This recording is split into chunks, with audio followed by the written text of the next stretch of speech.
Welcome back to the Brew Crew Podcast, everyone. This is episode 284, back in the church room bar. A lot going on this week. 4th of July, happy Independence Day to you. And I was on a trip. I've been on a lot of trips, but it's not about me. It's about the Chuggalo. You've been everywhere, man. Like I've been a lot of places. I got one more baseball trip to make. And then, if you hear a little clicking and clacking, that's our IT team typing in the background. They sit behind some blinds, so we don't see them. I was supposed to say, we actually have that. The IT team is hard at work. Oh, yeah. Trying to figure out the lighting. The lighting, exactly. But no, yeah, I've been a lot of places, but how things going? How's your summer going? Today's a beautiful day. We should have done this outside. We should have. We've spent the last... So we never do any prep, as you guys know, because you guys have watched 6 years of us. Other than the episodes we say we did pre-production. Fiddle fucking around. We spent like 10 minutes. I don't know whatever got screwed up in whatever setting. It's just, I was really saturated. I looked like a freaking ghost. Not that I'm very My super skin tan. looked great on the old lighting. Now I'm ugly again, but that's okay. Maybe we should amp the ring light up, but anyway, we've added like 5 different things. We've closed windows that we've never done. We've turned lights on that we've never had before. See the ring light in my glasses? That's cool. It's a cool reflection. Yeah, that's a lot of Circle people do glasses. that, or like your eyeballs if you really pay attention. I think I got it right there. Boom, circle glasses. I've got so many things to get on. We're recording. The only difference is we're recording an hour later. Yeah, that's the only so difference. That just that means might the light be is why. Faded. That might be why it's so different. I don't know. There's a noise. Summer, but it's been summer for over a week now. So the last episode was during the summer. But what are the other differences? I don't know. When's the the equinox thing? That's right. That's longest day. Yeah, that's the 21st or 22nd, of depending. June or July? June. Oh, June. Always June. So it's the first day of summer. It's the same as the longest day. So now the days are already getting shorter. Oh, I thought the longest day was the 21st of July. Speaking, this is an awesome segue. We always know how to pitch it up. Speaking of days getting shorter, JT, it's almost your birthday. Oh my gosh, it is almost my birthday. Next week is my birthday. Your days are getting shorter. So just in case. My days are getting shorter. So yeah, no, it was a great segue. That's so true. just in case, I got you 2 different beers. One, there's one you've asked for, and another one you haven't asked for, but you need to be a part of more. So I got you a Maine Beer Company beer. Oh, I did, yeah. And which you've asked for, and then the other one is a Anchorage beer. Wow. So there you go. Thank you. A Maine beer and an Anchorage beer, and you can have those at your own pleasure. Those are the 2 northern stars of America. You couldn't get any further away. If you folded America like that, they'd be touching. Maybe Florida and Alaska, but stay out of here, geographers, with your maps. If you folded it in half along the center line, which I guess would go through maybe Nebraska. Yeah. You think that Florida and Alaska would touch? Is that far south? That I don't know. Or if you folded it diagonally across Maine. Depends on the projection. To Tijuana. Depends on the projection. It depends on the projection, and that is... Thank you very much for this. Yeah. Should I keep this cold while we sit? Like put it in the fridge maybe? No, we're not drinking those today. No, I know. Do they need to stay cold? Oh, no. They were both... They're nice and cold. They were both bought off of... One's a Kolsch, and the other is a sour. Oh, yeah, let me say what they are. Maine Beer Company Spring Kolsch Style Ale. Do what's right. I like this. Maine's... labelography is always excellent. And same iconography. Same thing with Anchorage. Iconography I consider more to be like logos and icons. Okay. This is more graphic design, but I just made up a word. There you go. What did I say? I forgot already. Labelography? Labelography. I like that. Canardography. But anyways, Flesh Wound, Anchorage. Oh man, I don't think I've had a sour from Anchorage. I'm actually really excited for this. The other spiel about this is, yeah, you bet. Happy early birthday. JT's birthday is next week, but just in case, it is next week. Always seize the day. Not 40. Take advantage of the time. That's not a knock to you. That's just my own mind. Still not a loser. That's like not a knock your to face. you. That's my own mind saying it's coming, but I still have some time. I don't need to say exactly how much time. Yeah. But your days are getting shorter. My sister, is she 40? No, she'll be 40 this year. Wait, oh, yeah. Will she? I can't remember. Is she a year and a half or a half a year? No, she's a year and a half. Well, we'll edit that out. We'll I just don't remember. Yeah. She's 46. She's 46. Yep, Yeah. 46. Happy 46th birthday in December to Nicole. So the other thing I wanted to talk about, there's a lot of things I want to talk about. There's situation things as a parent. Ooh, I like talking about those. That are beer related. So one thing, this last week, I bought some Nokas. Have you heard of these Nokas? So seltzers are taking the market by storm. We always keep a shelf of seltzers in the house. Alcoholic seltzers. Yeah. Nokas. No carbonation drinks. Oh, no. So it's boozy water that's flavored. So it's like a high. I did not hear about this. I'm glad that you're bringing it up because it's new information. But I'm boozy water, but they're called Nokas. So I have those in the fridge. Complete disappointment. So it just tastes like really thin vodka, but just with like a peach or strawberry or whatever flavoring. So I am considering bringing it in next week, but I 90 calories. No. So the Rheingeist has released their tea line. Yep. But that's not the same. No. Yep. Noka. No, it is. Noka does make a tea line, but these are their. So Noka is a brand.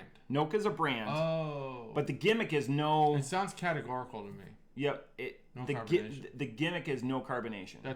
But that gimmick is not. Maybe we'll do one as our warm up next week. Is Mike Hard Lemonade a Noka? Carbonated. That's carbonated. I believe it's I didn't know that. Yep. I don't think I've had a Mike's Hard Lemonade since maybe the day I turned 21. Is Twisted Tea carbonated? I see everyone drinking Twisted Tea. I don't know. We'll do this next week because I guarantee maybe we'll have a not no carbonation episode next week. Oh, that'd be challenging because these ones are not a Noka. They're not because that's a brand. Yep. I don't want to do brand specific episodes. We're not. That's too niche. It's too niche and it's too. Unless it's Wild Ohio, we'll do a Wild. We'll do a Wild. Ooh, a Wild Ohio episode might actually be a pretty. Wild Ohio's not carbonated, is it? No. I don't believe so. So there's your answer. I did ask. There's your answer. I did ask our fine friends because I went back to Barrel House again this last week. I did ask Sarah if and she goes, they bring them in all the time, the no carbonation gimmicks, and she doesn't like them. They won't carry them because they won't sell. So I bought this from Pat, and Pat says their tea and lemonade lines sell like hotcakes. So he's just trying their boozy water line. Okay. And I'm always up for a gimmick. I'm gonna put it right up there. Remember those Halloween beers? Mm-hmm. That's gonna be at like the tier of disappointment. Yeah. That gimmick was. They should make Bamboozle. They should make because of our podcast, we should actually make a Bamboozle. Well, I mean, we're already crafting with Ohio style Bamboozle. I mean, we get just the way to do it. Yeah, we should have a Brew Crew podcast Bamboozle game. Almost like a reverse mystery cooler of death. Yes. Just where like you're picking one out. I like it over like a period of a month. You'd have to have like that would be the summertime edition. So you have the advent calendar, and then you would have a Bamboozled, or do it smaller, maybe a 6-pack. Oh yeah, it'd be a good summer game. The other thing, I would be remiss, JT, if I didn't congratulate you on the ass whooping that you absolutely put on me this last week. Indeed. So congratulations, sir. 9-3. 9-3. But the Brewers got the best of the Cubs, so it was, I guess, win-lose. I did bet on the Sunday game, and I had an 8.5 and under on the bet. So when Bryce hit the grand slam, and the fourth inning, I was like, this bet's over. I almost took the buyout, but I didn't. So thank goodness. Yeah, thank goodness.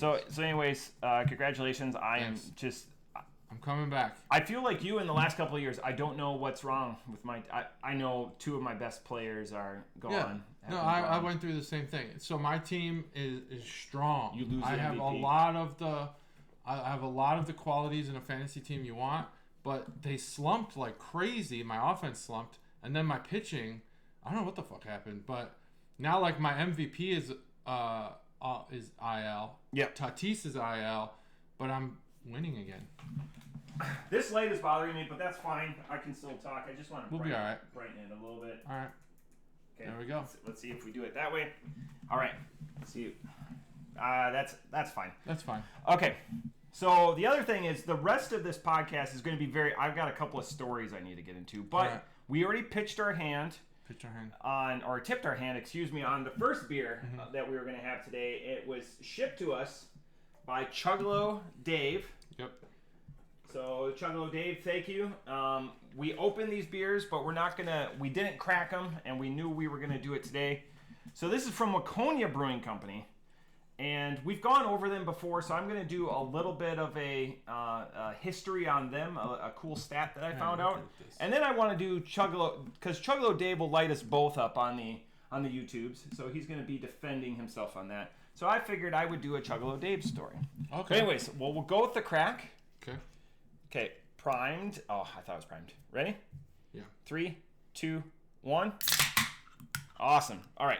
So this is a raspberry golden blonde ale coming in 5.4%.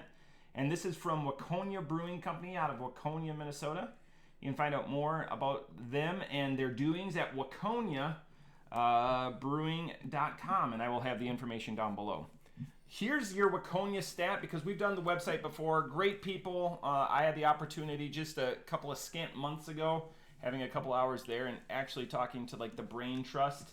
And Chuggalo Dave is on call there anytime that they have any brewery issues. They give Chuggalo Dave a call. Oh, okay. I know that. Because he does maintenance on well, it's just kind of all hands on deck. They're not like a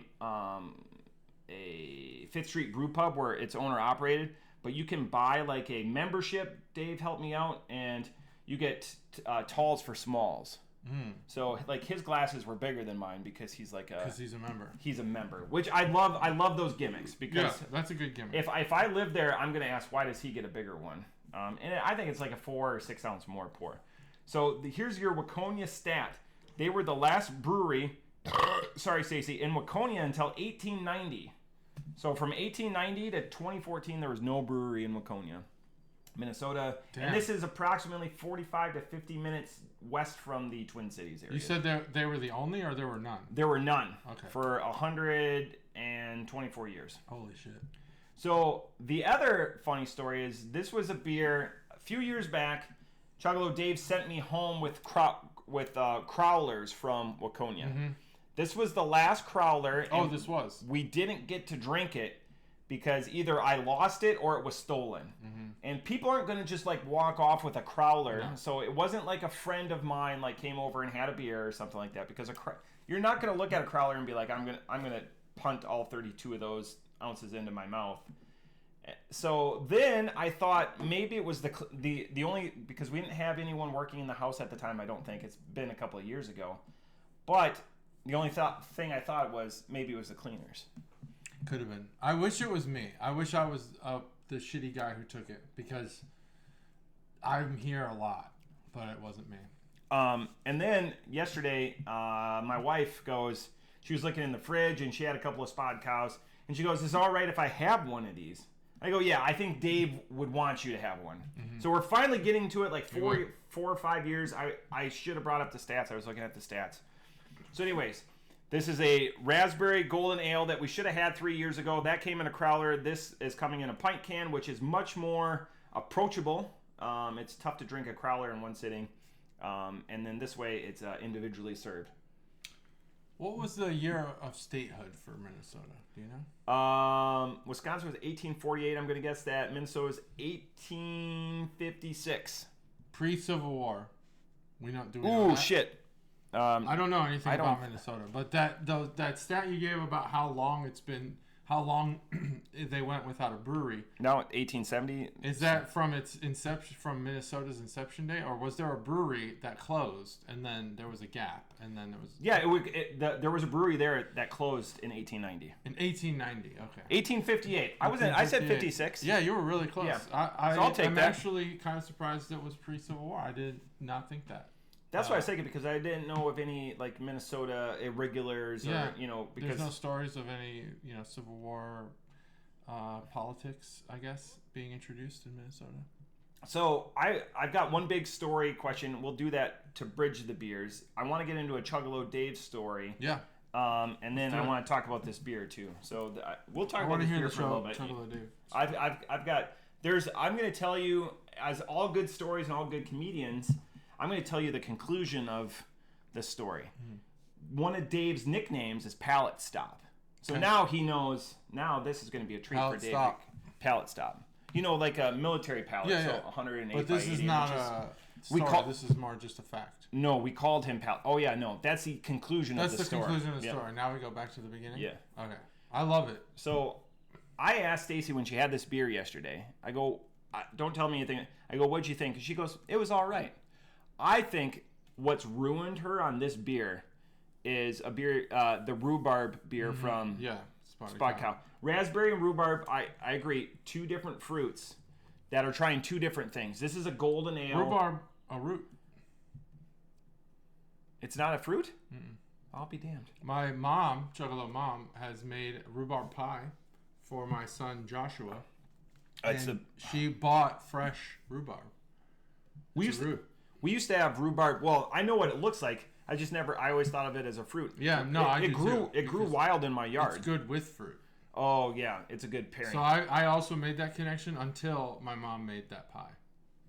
I also thought it was a fruit. I've gone 41 years thinking, yeah, grew wild. I even think I had a vision of what it looked like in my head. That was wild. Totally wrong. It's red celery. Yeah, it's like red celery, but in my mind, before I knew that, it was like the fruit version of a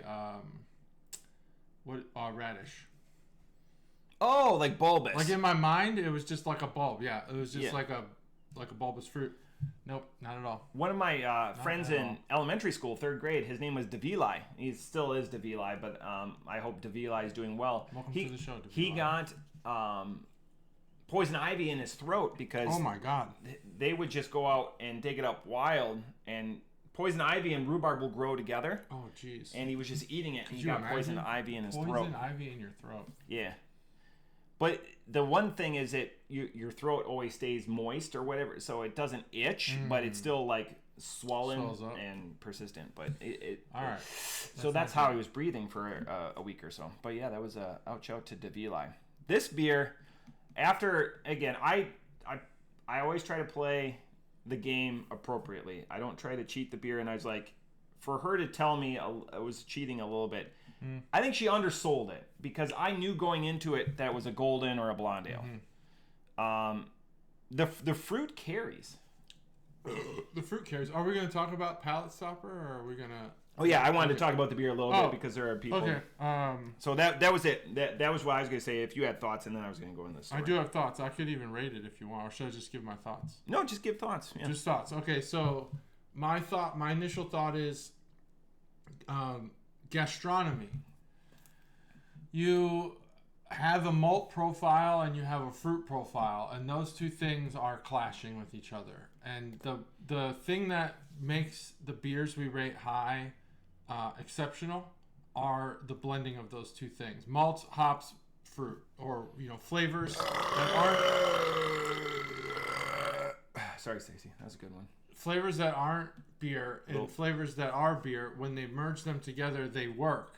My biggest issue with this beer currently is that those two things aren't working together. You feel like they're in competition. The malt are competing with each other for supremacy, and I don't like that. That'll be one outshout that I'll give to their website. Is it's very clean. It does say, I didn't write it down, but it does say the malt, the hop.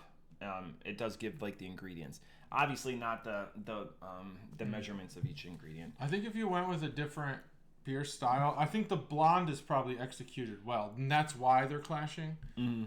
I think if you went with a different style, maybe an ale, some sort of ale, we wouldn't have this. Maybe not a blonde ale, something else. I'm not sure what. Yeah, something more subtle. I think you just need to.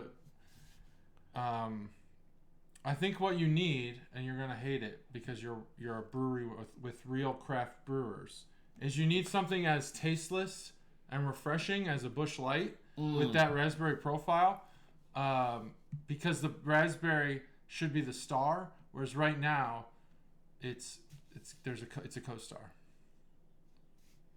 That is a great way to put it. Very much. Dissimilar to like the percolator where there was two competing, and I talked to Sarah about that beer too, and she goes, it does it really well. It just they're not blended very well. Yeah. They're in competition. Yeah, that's it. And then that's why I wrote like the two boobs or whatever. I go the sour crescendos and the coffee crescendos. Yeah. That's exactly what's happening here. They do them both well, but they're not working together. Blonde ales have a distinct malt profile, and this stays true to that. So Yeah. if you're a purist, great. Then you'll like this, but the raspberry suffers as a result. While we ruminate on this and ruminate on the can art, so I've got a Chuggalo Dave story for everyone because Chuggalo Dave has been very prevalent. He is the Chuggalo. He's always commenting, and not that he's the only one, just that he is like the prominent. He's the alpha. I've dropped my pencil multiple times on this podcast, and I am like, Dave's gonna hit me on that, but it was on the paper. All I think about is Dave when I make any noise other than my voice. Dave is rent free in our heads. All right, rent free. So what I will say is, and I've said it multiple times, Dave is my deployment dad. Mm-hmm. I know Dave's birthday. He's a Valentine's Day baby. We both had our birthdays when we were deployed together in 2007. He outranks me. He's since retired.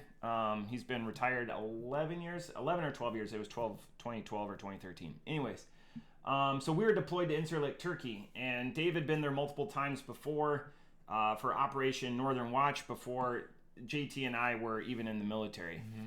And I am an old soul in the respect that I like having mentors, and I have a fascination with hanging out with people that are more experienced and more seasoned than I am to hopefully learn something. So anyways, we worked the night shift, and my job when I was enlisted at the time, was to unload aircraft.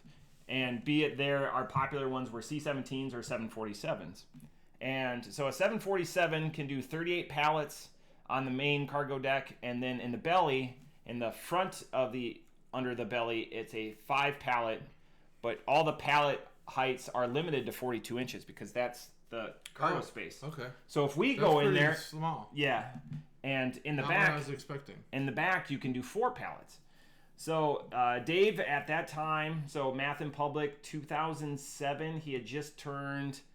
I mean, he's approaching late 40s, early 50s. I'm just going to do Math in Public, and the floor to conserve weight. So on the cargo deck, it's solid. But in the belly of the aircraft, it's literally latticed pieces of metal. So you're stepping. It's not a floor. You can see where this is going. Yeah. And so this otherwise it's a gap. No, 747 normally where the passengers would be. Yep. You're saying the floor is a latticed metal. So there's a cargo hold below that, which would be where the luggage would go. For the people who don't know about military planes. Yep. So the 747, where the people would go, it's just a solid cargo floor. But it's no latticed, people. But it's latticed. You can see through it. That's solid cargo. That's solid. In the belly, where the belly has a lattice floor. Yep. That's a better. I should have said where the luggage goes. That I did not expect. So it's just to conserve weight. So it's not a solid floor, and so you're down there and you're trying to move these pallets. And it's 2007, so we're ramping up operations in the Middle East. Lots of cargo's getting moved. I mean, we're humping for 12, 13, 14 hours a shift. Yeah. Now everyone else, me, I was the organizer as the computer guy. Right there. I mean, geez Louise. Yeah, built. There, man. It was built up, and all we did was transfer off of commercial airliners, and we'd put them on military aircraft so they could fly to wherever they were going. So I think it was a 4,200 pound pallet gets rolling, and Chuggalo Dave is taller. Chuggalo Dave is 6'2", 6'3". His foot slips, and leg goes down to essentially the belly of the aircraft. So he's in. So he goes through the lattice, and he's like this. Not his giant wiener that way, but like his giant wiener. I'm guessing it's prodigious. Yeah, he's not wearing pants. Okay. So he takes a pallet, and the only thing that stops his pallet is his thigh.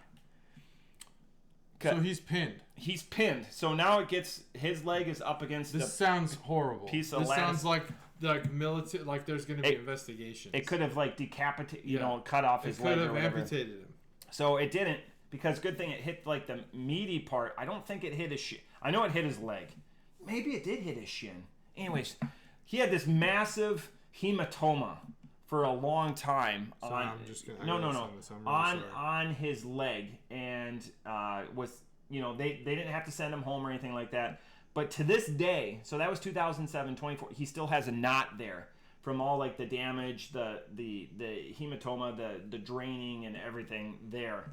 So that's why we called him pallet stop, because his leg is the only thing that stopped that pallet. That's amazing. It's I think it was 4,200 pounds. When you're as you get more, and he was, I don't know if you're willing to divulge. He's enlisted, senior enlisted. Yeah. So he was a master sergeant at the time. I was also enlisted. As you get into the ranks and you get into the years, you become saltier and saltier. Yep. That's at least in the Navy. I'm sure the Air Force has a similar saying.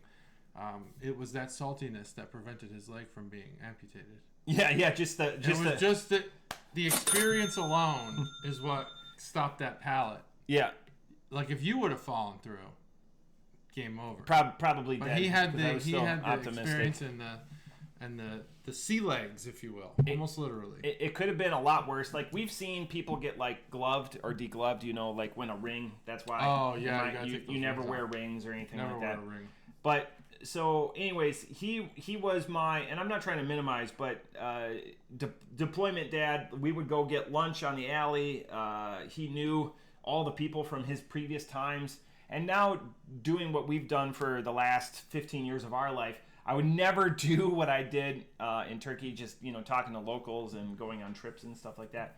But I wasn't in the aircraft when that happened to him, but I remember like seeing like the massive welt and damage that was done, and it could have been far worse. No breakage or anything like that, but just the profound amount of blunt force trauma. Yeah.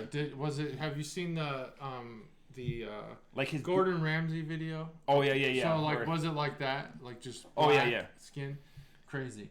I also just as a note tried to think. Probably, the last time you said deployment dad was probably like a year ago. We haven't really used that term in a while. Yep. But I tried to think do I have that? Now I haven't deployed multiple times with the same person, but. Definitely, I think I had one in Afghanistan. The crazy thing is he was insane. And Chuggalo Dave's not insane. No, yeah. So it's much different. He was a Marine. Yeah. So we this is about Dave. I don't want to steal the line. No. This is why we do his stories. I want to hear Navy, stories. He was a Marine. Yeah. He was a gunny, and which is E7 E7. for those who don't know. And we were both deployed to an Army unit because the Army had run out of people, and they started borrowing people from the Department of the Navy, which includes the Marines and the Navy.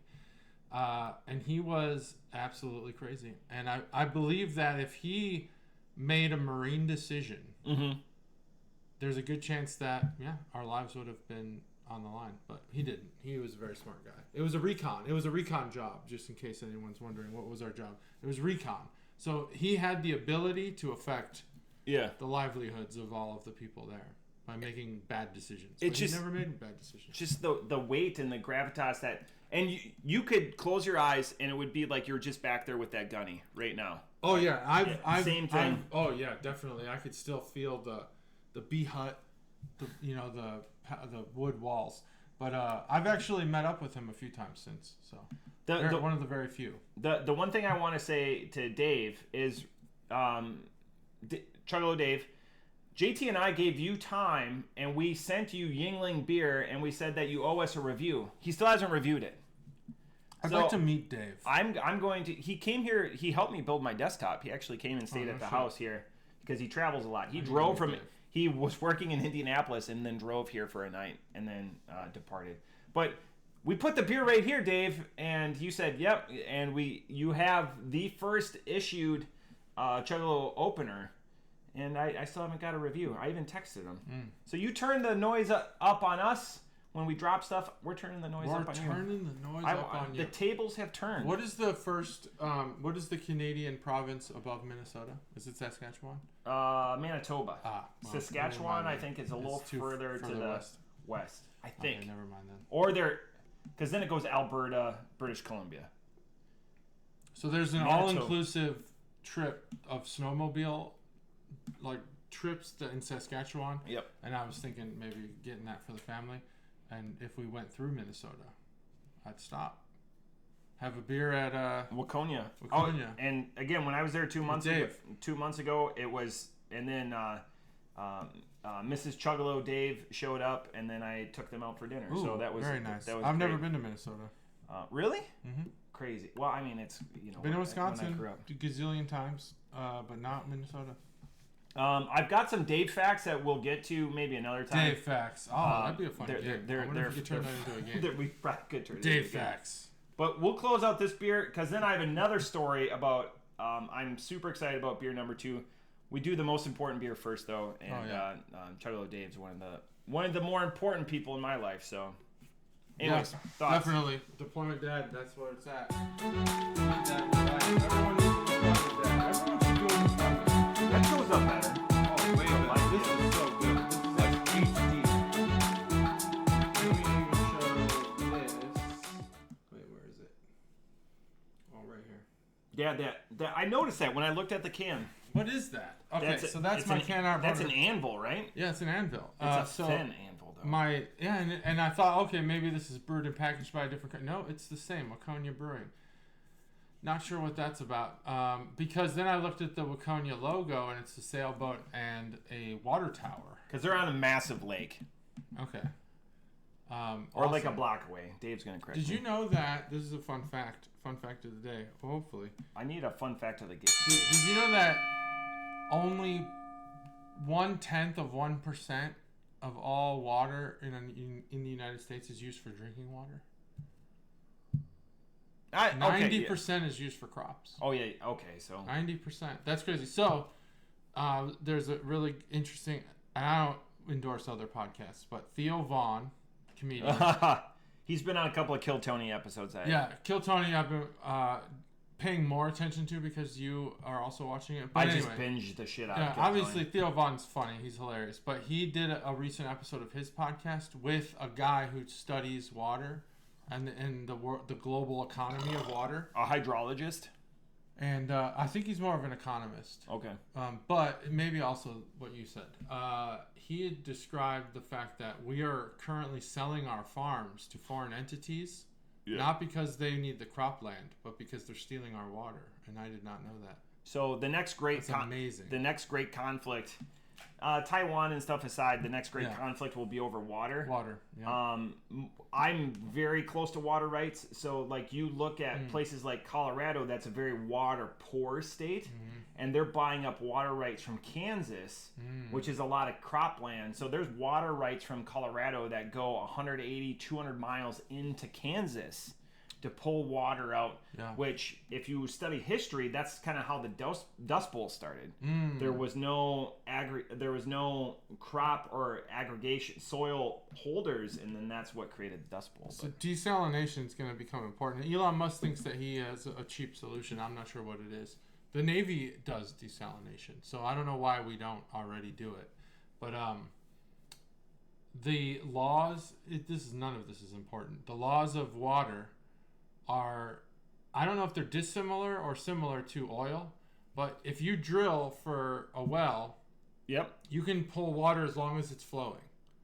So if it's draining shit all over the place, and this is what basically Saudi Arabia had bought a bunch of farms, not to shit on like a whole country, but they bought a bunch of farms in Arizona. They drilled wells that pulled water from an enormous aquifer. And the depth now needed in the area of this farm is so deep that they need that. How deep is it? Apparently the people who own land in this area, to re-drill to get to the water, it would cost over $500,000. I believe just to drill, $500,000, and we're talking drills roughly $1,000, $2,000 in Troy, Ohio. I only know that because I lived there and had a well. I have a well. We're on a well right now. Did you drill? Did you pay for that drill? No. No, it was there. In Beaver Creek, just local politics, and then I'm going to go into the largest natural reservoir in the country, or aquifer, sorry, is called the Ogallala, and it's like Arkansas, Missouri. It encompasses, it's massive. But the return of the South is going to be to prominence. Is going to be quite the thing with this water war you're talking about. So Las Vegas actually has a plan, and they've had a plan on the books for like the last 2 decades. And there's a natural depression, speaking geologically, from the Great Lakes to the southwest. And they're like, well, we'll just drain the Great Lakes. Do you know what causes these depressions?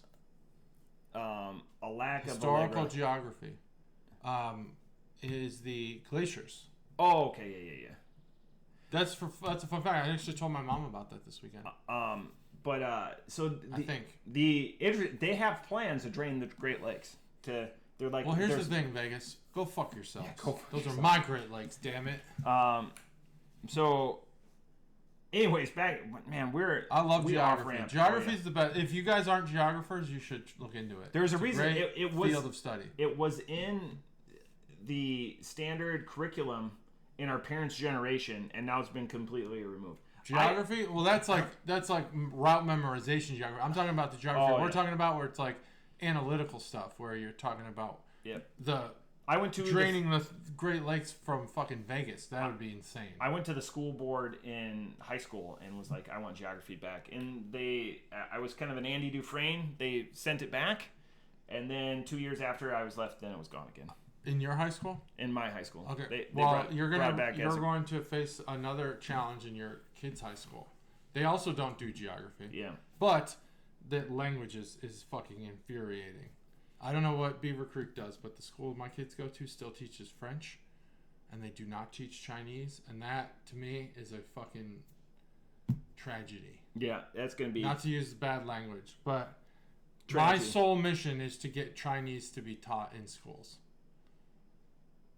Because you need Would you to do know traditional English and or Chinese. Mandarin? Why do anyone need to know French? Would you do Mandarin or Cantonese Mandarin. or modern or traditional? The same way that the Chinese look at English is the way we should look at Chinese.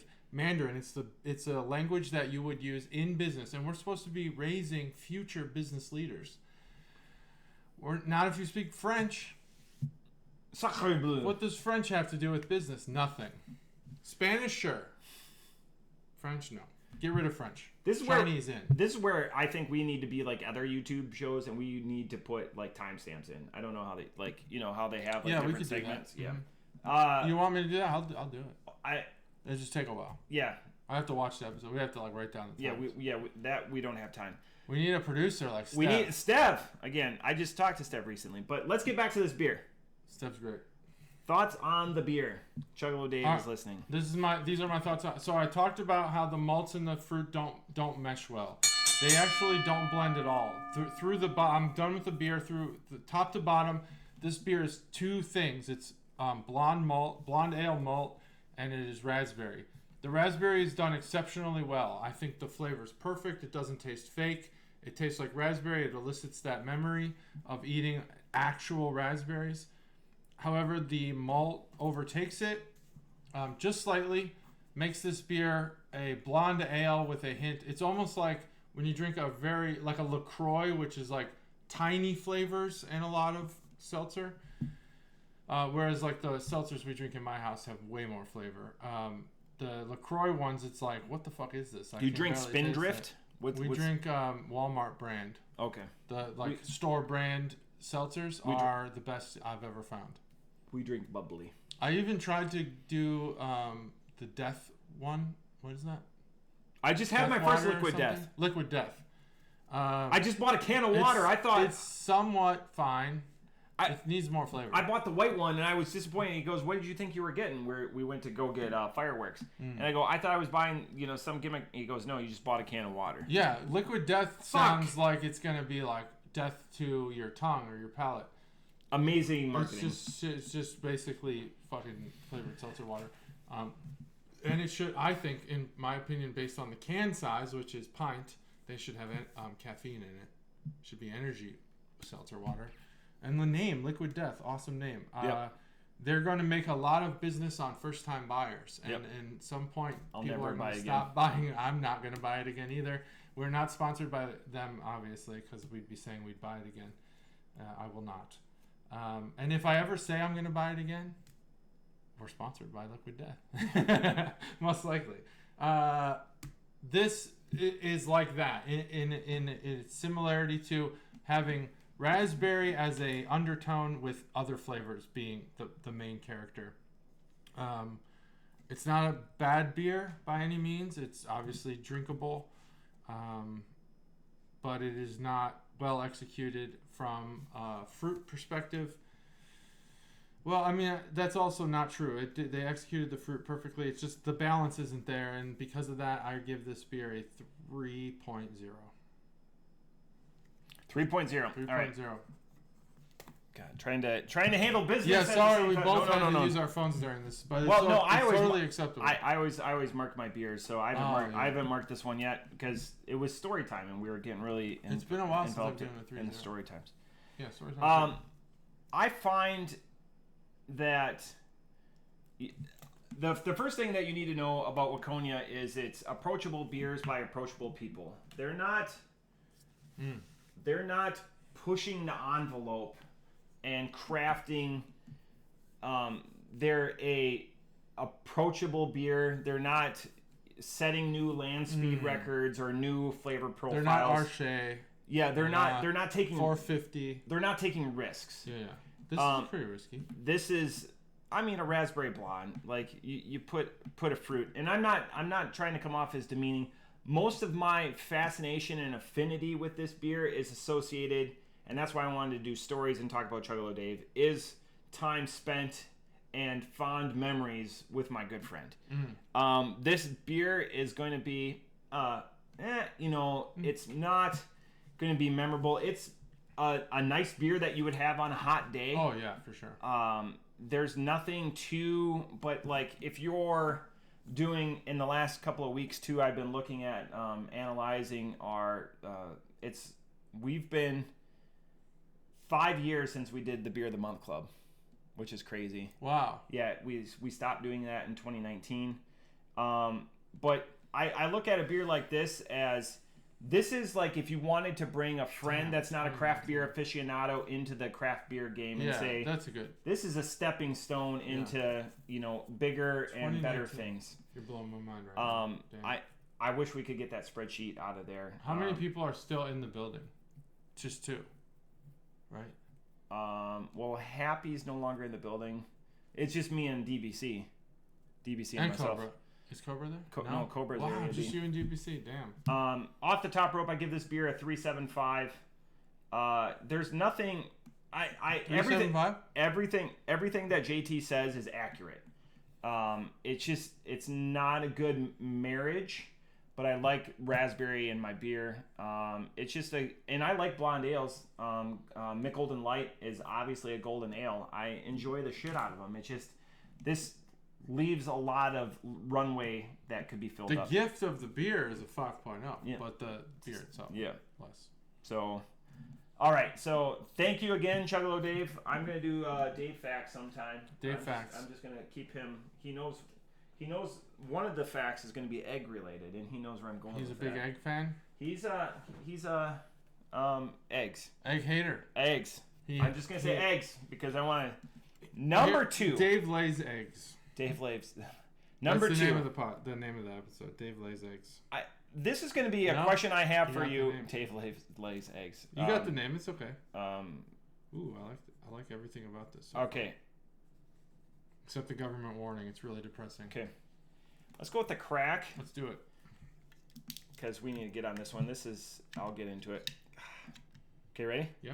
3, 2, 1. I don't like to use my nail to crack. There's two types of prime. Yep. There's the one that's just I'm gonna get my fingertip. no thumb. Yep. And then there's the one where you can push down on the. I don't do anything with my thumb. Oh, see, then there's the ones that even if you push down with your thumb, it doesn't work. Yeah. This one and the other one were thumb primers.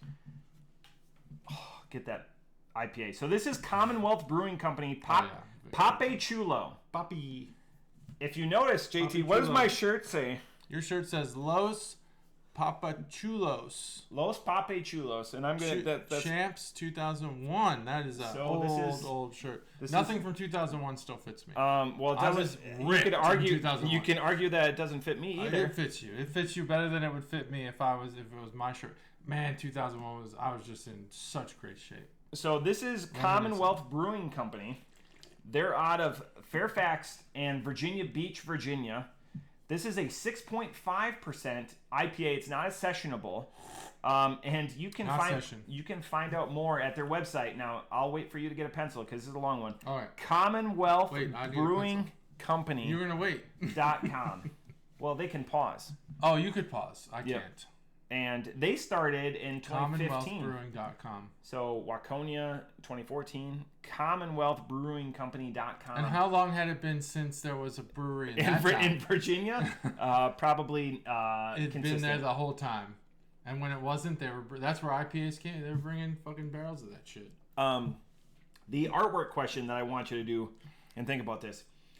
These cloudy motifs are becoming, this looks like it could be another half can. This artwork is becoming the standard type of artwork throughout the craft beer industry. I don't like it. I didn't know what I was buying. I just looked at the name on this one, and the font is like 2.0.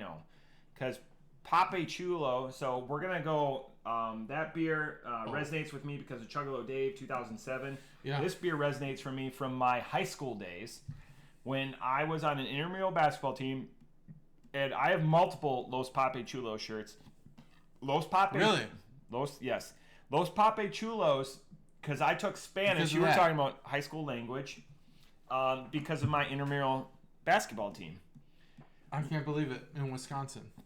Los Papi Chulos, because we all took Spanish. We had an amazing intramural basketball team. 3 of our guys should have been playing basketball on the high school team. On the actual team, yeah.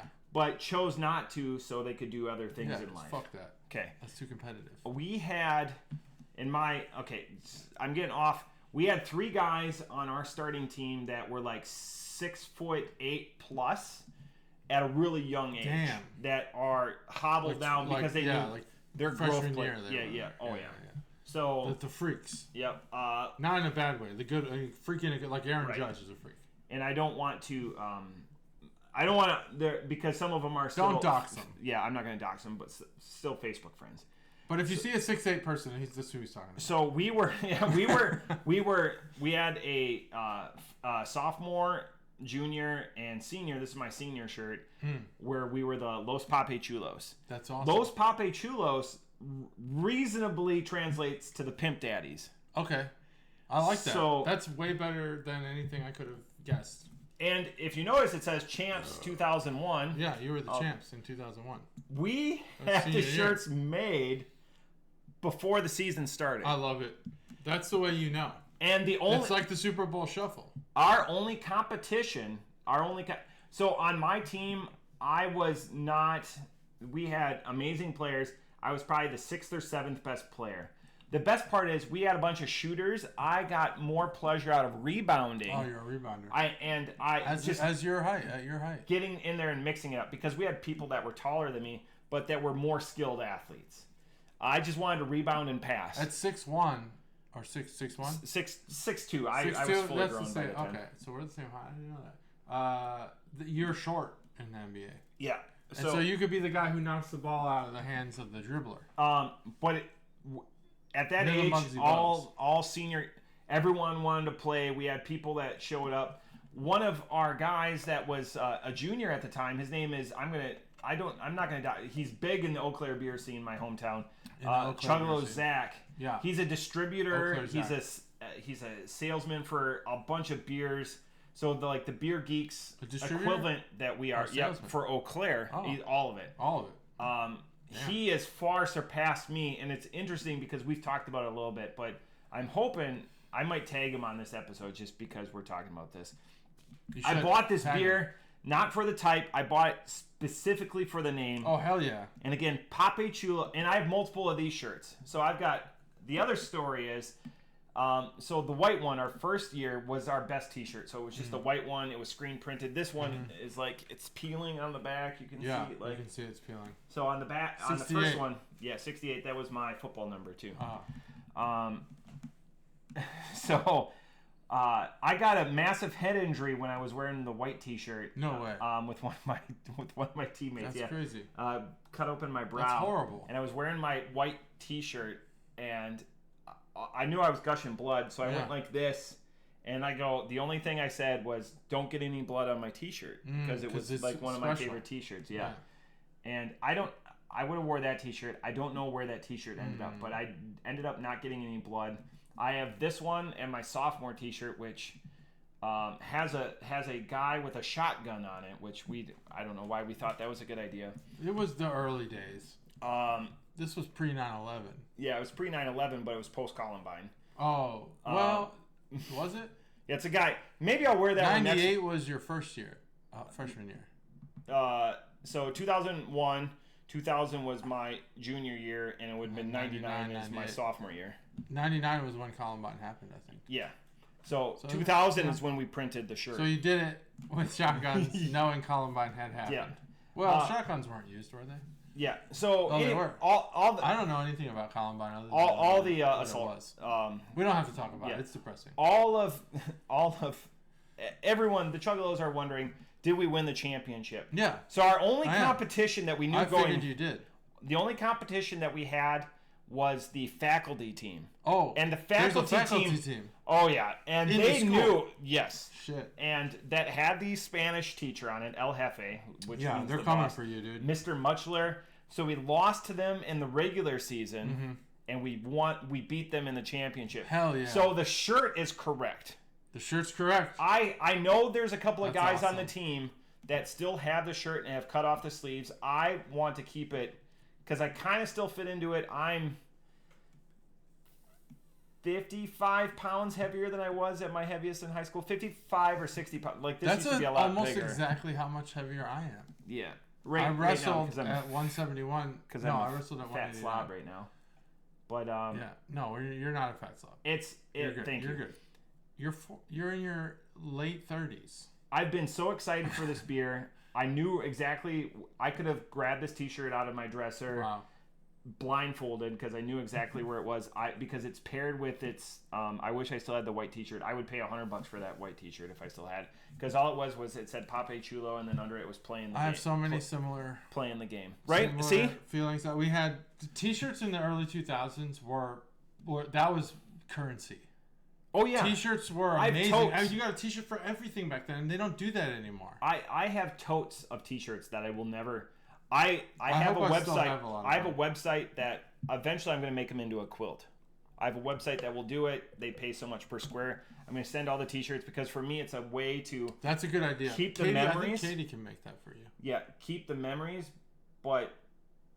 and like a lot of those band T-shirts that I wore. Band T-shirts. My band phase. Old high school ones. We had 100% why I bought this beer though is because of the name. You've elicited so many memories in my brain just from telling that story.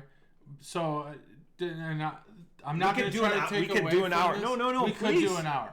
I don't want to take away from your memory, but just a real quick reminder in my brain was ShamWow and I. Yeah. Shambo, who I consider. Shambo. I say Shambo. We were on a floor hockey church league team. Yeah. And and I don't remember what our team name was, but I remember our color was light blue, and his name was Preposterosaurus, because preposterous was a word that he had never spelled correctly. We all have those words. It. And this was like the red squiggly existed on Word, but if you were like so wrong, there were no suggestions. It was just like, this word's incorrect. You need to change it to a different word. Yeah. And so it started as preposterous, but wound up being Preposterosaurus because it reminded us of a dinosaur. And we were on a legit gym shoes floor hockey team. I played floor hockey. I know it. It was so much fun. I miss floor hockey. Do they still play floor hockey? Yes. That's still a thing? Floor hockey's the shit. When we deploy, we were so good. When we deploy, floor hockey's a big thing for. Okay. But we have 3 or 4 people that played on the academy on our team. The Canadians will fly. Real hockey or floor hockey?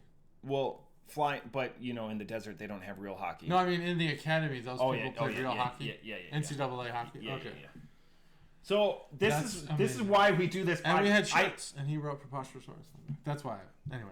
The problem is I picked 2 beers that were going to be heavy story ones. Stories, I knew this was Papi Chulo, man. I knew this was going to happen. How did you see that name?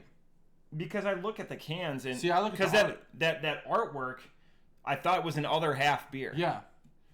Because it looks like Other half. Or there's another one. It's like an Ohio brewer that's super like. That's very.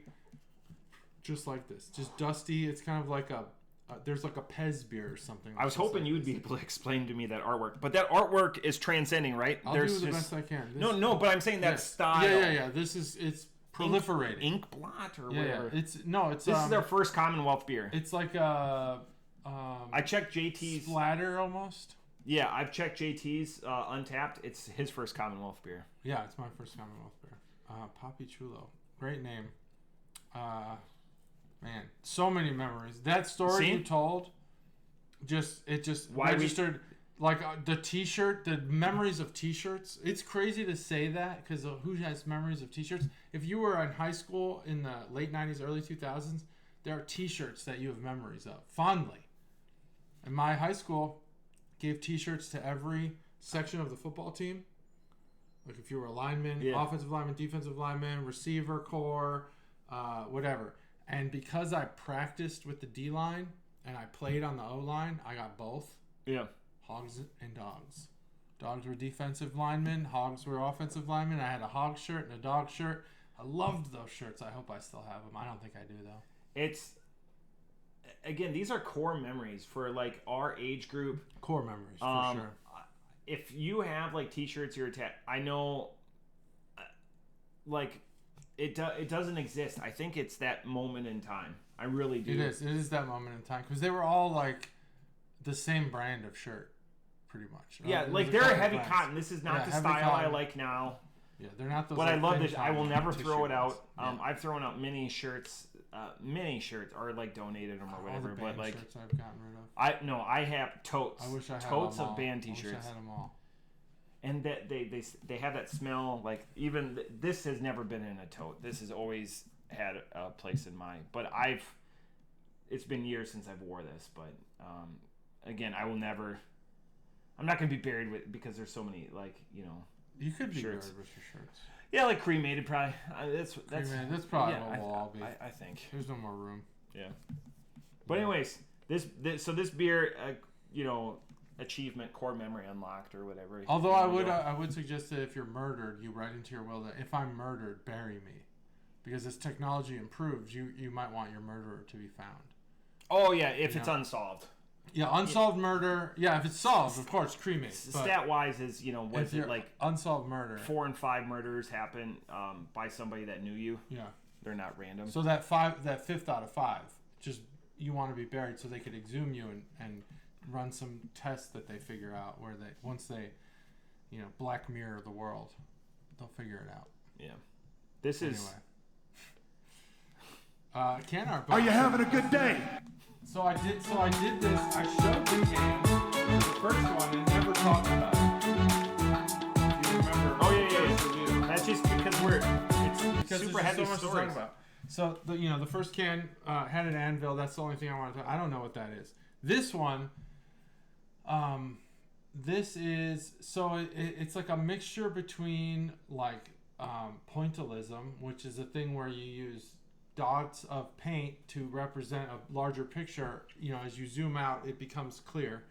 But also like spatter, like Dexter, the show Dexter, not my old dog. They're doing a prequel to that. The love of my life. Christian Slater will be Dexter's dad. Oh, okay. Dexter's dad existed in the show already. Yeah, but is he not starting? He's too old. Yeah. But like spatter, kind of like as if you just drank something pink and then you just spit it out at like a white canvas. That's what might happen here. Looks like a forest fire to me. Yeah, it does. And then if you really wanted to do interpretive things, you could say that this is a forest fire. It also looks like a forest fire to me. Swirly, a lot of smoke, a lot of sparks coming off of the trees, things like that. Very interpretive. Papi Chulo. So you said that is Pimp Daddy. Yep. Now, Pimp Daddy is a phrase. So that's the can out burner segment. We'll go ahead and just move on to that. Brought to you by Chuggalo Dave. And somewhat of this can is kind of has that like Da Vinci-esque style, you know, with the man with like the 6 arms. Yeah. I don't know what that guy's called. But it has that appeal. Anyway, that's the can out burner segment. What was the last thing you said? Because I forgot already. Brought to you by Chuggalo Dave. Nope, before that. A forest fire. Nope. Between those things. I don't remember. It was wonderful. What I don't know. Whatever it was going to be an amazing. I don't know. It was going to be an amazing monologue about the state of this can. But it's not anymore. Virginia Beach, Virginia. You ever been? Yes. Love it. I love the fact that people in Virginia Beach hate jet noise.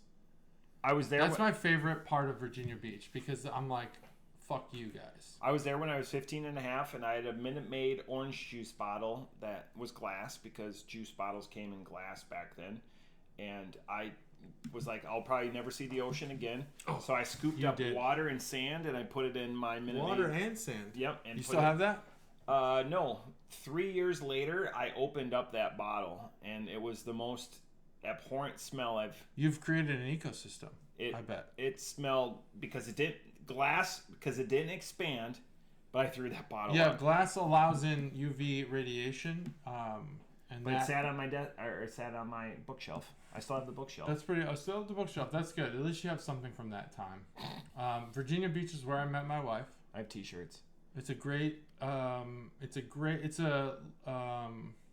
don't want to say great city because it's not. It is a underrated city, and you could rate it super low, and then still it's low, but higher than it's rated, like so it's underrated. Yeah, still sucks, but everyone there hates jet noise, and you'll see it on the bumper stickers. I hate jet noise. There's other places in the United States like Maryland where they say I love jet noise because those people support the military. Yeah. Whereas Virginia Beach residents seem to hate the military, even though almost their entire economy is based on 2 things: the military and the one beach they have, which is like the Jersey Shore. Mm-hmm. Very similar. It's a boardwalk. Lots of. I never went to the boardwalk. Lots of economy. All the sailors in Virginia Beach go to the boardwalk, hang out, get drunk, cause trouble. But that's what you get when you're in a Navy town. You just get trouble. And we appreciate it if you don't tattle on us because we get in trouble if you do. And you don't want to be a sailor who's gotten NJP'd because that will ruin your fucking career. Yeah. But they have Miramar there. That's an air station, Naval Air Station Miramar. And they have Virginia Beach, Dam Neck, that naval station. That has, and Little Creek, I think, is in Virginia Beach. Little Creek is where the SEALs are, where they actually are stationed. Dam Neck is where a lot of the SEALs train. Also, you have some Coast Guard, you got some Navy, and then Miramar is the air station, obviously, F-18s, F-14s in the past. When I joined the Navy, they still had both, but I don't think they're using F-14s anymore. No, the only country that uses F-14s is... Iran. Yep, I know that. Top Gun also had a little display of that. So anyway, fond memories of Virginia Beach. Met my wife there. She's cool. If you met her, she's all right. But she's better than I am. I'll say that. You always want to marry up. That's just going to be... Marry up, and, if her capacity to handle life's curveballs were put in any other woman, I think that they would have probably given up. But she's done well. Anyway, Virginia Beach. So that's where this very deep from. There. Very deep, very deep. You got to know my wife, which only the 2 people on this probably know what I'm talking about, and Chuggalo mom and stuff. But yeah, Chuggalo sister, Steph. They almost I don't know. Just Steph. Do you know the extent of which Caterade has endured? Life. Yeah, she's been married to you for a long time. That's what I'm talking about. I'm not talking about all the other stuff. I'm talking about being married to me. It's very difficult to be married to me. I'm a complicated person. Oh, massive wiener. Yeah, well, that's part of it, but the other part is that I hold on to T-shirts too long, which seems to be a problem you have as well. Oh, yeah. So that's the I got a place for him. That's the can art boner segment. I got plenty of places for him. You've been in my house. I got. Yeah, you've got more than me. Okay. That's the can art boner segment. This beer is dry. It is dank, but it has a sweetness to it that lingers. It's almost unappealing. I'm not sure what that sweetness is. It's probably not sugar. A 6.5 gives me the impression that this is just your run-of-the-mill single hop IPA. Definitely, like you said, not sessionable. It's hard to place. I'm not the sorry, Dave, for that. No, that's why we have the barman stuff. It was still somewhat loud. I'm not sure if you could tell the difference between the hops, but I feel like I can't tell you which hops there are, but I do think that there's not Citra hops in this. Nope. I could say that. There's no Citra hops in this. And that is because I think that there's a distinct separation between the hop profile and the sweet profile. I think the sweet profile comes from sugar. I think there's sugar in this beer, not unfermented sugar. And that makes sense because it's a 6.5. If you fermented it, it would be like a triple.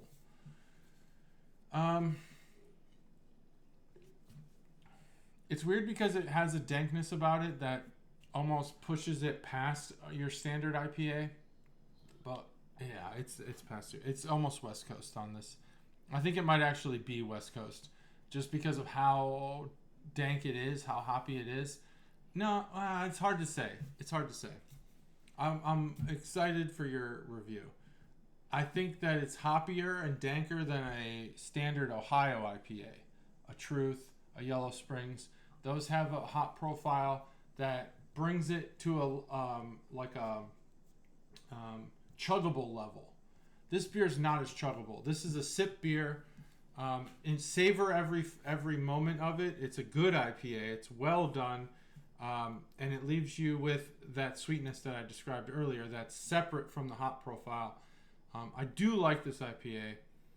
I think it's a little danker than the ones I normally reach for. I'm really struggling on this score, but I think that given all the things I said, one more sip, I wish the aftertaste was less sweet, and that's rare for me. I feel like you gotta carry that hop profile through the end. I'm at 4.0 on this beer, just because I think if you got rid of whatever that sweetness is, and you carry the hop profile through the end, you have like a 4.75 beer, in my opinion. But the hops die too quick. That's my review. This beer is near perfect for me. This is an amalgamation between an American IPA and a West Coast IPA. It doesn't rely on like the cloudiness and all of the adjuncts. It's a super clean beer. It tastes a lot bigger than what it is. This is only a 6.5 and it delivers this much flavor and punch. Without delivering, but without the alcohol punch. Without the alcohol. So you could have a couple of these and, be 1%, whatever, wherever you feel comfortable. But it punches above its weight class. This is the loud talking beer that's going to go get into a fight with a bully and probably get its ass handed to it. Well, I think that's where the sweetness, not to interrupt your review, the sweetness is unusual because a beer like this, the sweetness would have been fermented. Yeah. This I get that the sweetness, I get a little bit more satisfying bitterness to it. So it's like, that sweetness to bitterness or whatever. You get satisfied more by that. This is remarkable. This could become a daily drinker for me if I want to drink something that doesn't have a fruit or that sweet, because it's more of a bitter.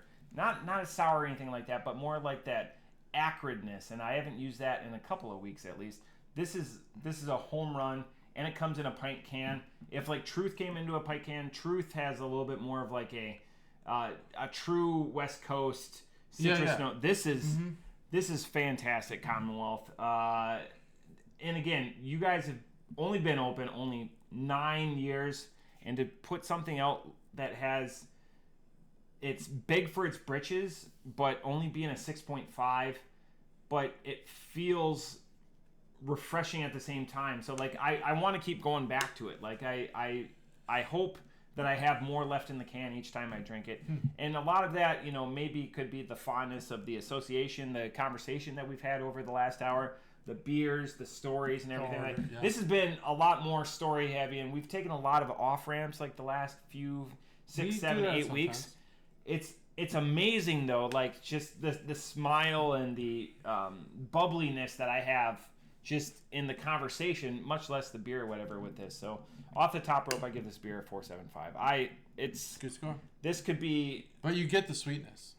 You do get that. Oh yeah, but it's subtle. It's not. Subtle, No, it's not like having a piece of candy, like hot candy. Yeah, I see where you made the distinction between a West Coast and this. Yeah. It's a really good. It's a marriage between an American and a West Coast, for sure. Really good. Yeah, that was good. And that's the one part where I went down in score, where you would go up in score. Yep, because there's a reason that Niepas dominate the market, and it's nice that these other beers also have a foothold, and they're coming back into it. Yeah, this is not an entry level beer. You would not give the so Niepa is where you want to get somebody who is not an IPA drinker. Yeah, you want to give them that and have them enter into IPAs through a hazy or a New England. This one is definitely going to be off-putting to someone who doesn't like IPAs already. So good, though. It is very good. Just a little sweet. Good stories, good beers, good friends, good times, good T-shirts. Yeah, good T-shirts. Love T-shirts.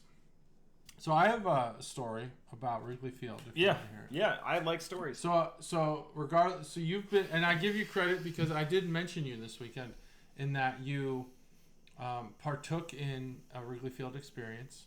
I did. Seemed to have enjoyed it regardless of the outcome. The team you like wasn't involved. Had I shat my pants, it would have went down, but I made it.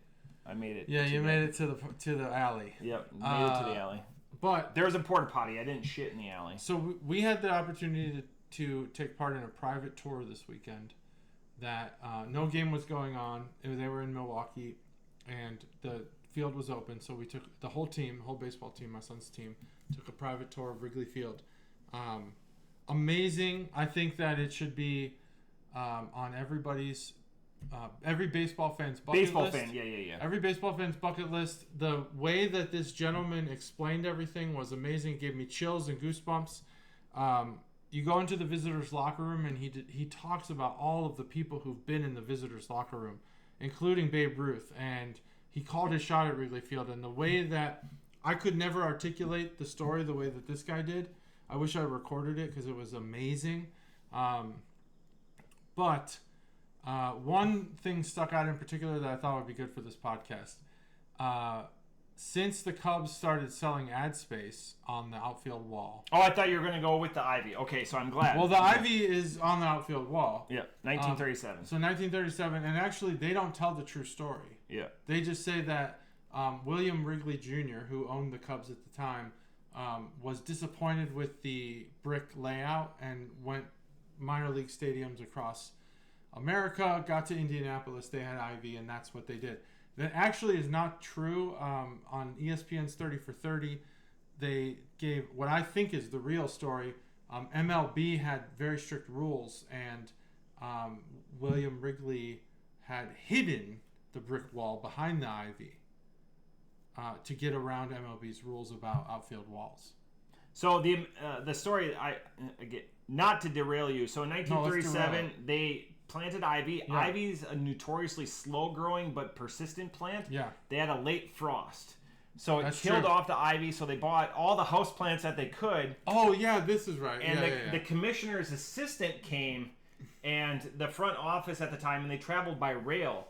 And to get them to sign off on it, they said that, we can't go out there. It's very sensitive. That's what it is. It was so they had all the house plants strung up. There were very specific rules. And when they came back to the second week in May, it was only like halfway grown up. It looked like a shrub and not like the ivy that we know and enjoy today. But yeah. Yeah, so a couple cool stories came from that, and I implore you to go take this tour if you're a baseball fan.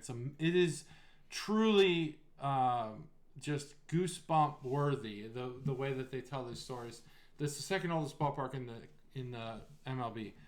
But about specifically that wall, two things come to mind. One, in 2016, Anthony Rizzo was going about his business, and he was going around the wall and found something in the ground. It wound up being a baseball from 1947. He just dug it up out of the dirt, gave it to the team historian, and they were able to that's awesome. Mark it back to 47. So there's baseballs in the ivy that go in there and just get lost to time. So that's cool. Second thing is when they started selling advertisements on the outfield wall, the Cubs bullpen, so they moved the bullpens at Wrigley Field, if you know anything about the Cubs, from the baselines to the outfield. And when they did that, they put an Under Armour logo on the Cubs bullpen door. Well, the Visitors bullpen door is a company called Sloan, and if you know anything about them, they make toilets, so you actually have to go through the toilet door to get to the Visitors bullpen, which I thought was really clever for such a classy ballpark. Yeah. Where everything is rooted in tradition. There's this one kind of just jab that you have to go through the toilet door to get to the Visitors bullpen. Hilarious. I like it. Anyway. Stories like that is why we do what we do here. Yep. It's amazing. I think if you took that tour, you would. Well, I did a private tour, but we didn't go into the locker room. You need to go with the tour guides that have the the little speakers on their chest. Yeah. The way did you get to run the bases? No. See, I got to run the bases. That's cool. So the way it wasn't so much the story itself; it was the way he told it. Yeah. They hold the information, that key bit of information. They hold it until the whole story's been told. So when he described the 1932 World Series against the Yankees, Cubs-Yankees, he was talking about the called shot without mentioning Babe Ruth's name.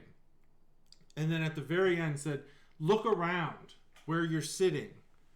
Babe Ruth used this locker room prior to the 1932 World Series. So you're like, holy shit, I'm in the same room as Babe Ruth. So it's really awesome. If you want to know about that story, people that are older, so we, curve older too. Paul Harvey gives the whole story, okay. And then we'll give the. You've never heard of Paul Harvey? No. Oh my god. Okay, so Paul Harvey.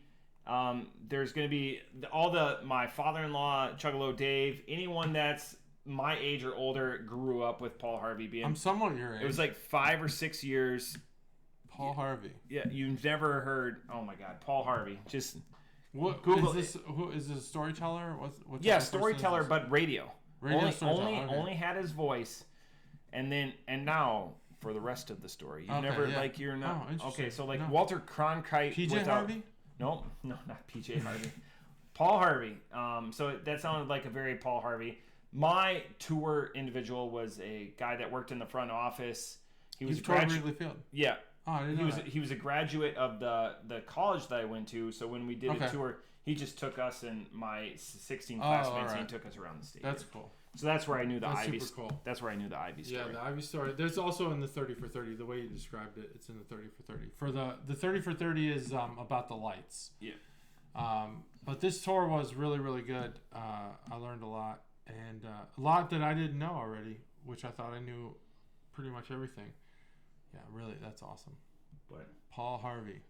I can't believe you haven't heard of Paul. Oh my goodness. I'll have to look him up. I'm going to look him up. I'm going to listen to some of his stories. It's amazing. And then it would be like, it's a complete, like, when he reveals who did it or whatever, like, event it was, you're like, your mind's blown. Yeah, that's kind of similar to how this guy told the story. Yep. I wish I'd recorded it because it would go viral, I think. The way this guy told the story was amazing. And actually, last thing, they had white carpet for some reason in the visitors clubhouse for 100 years. The entity that brought the white carpet in the visitors clubhouse to an end was, can you guess? Yes, Sammy Sosa. Pearl Jam. Pearl Jam had partied so hard that they decided to line the visitors clubhouse with some sort of flooring. I'm not sure what it was. Wrigley Field, do it. I like that. You think that's it? Oh yeah, my gosh. That's it. 285. We were killed there. We're there. 15 weeks until 300. 15. We got to figure it out. 15. Well, Give or take. Give or take. Yeah. We'll figure it out. See if we do next week, because my birthday falls on a Monday. Now you know. That's it, 285. Bye. I like that you ended with now you know, but... Now you know. Bye.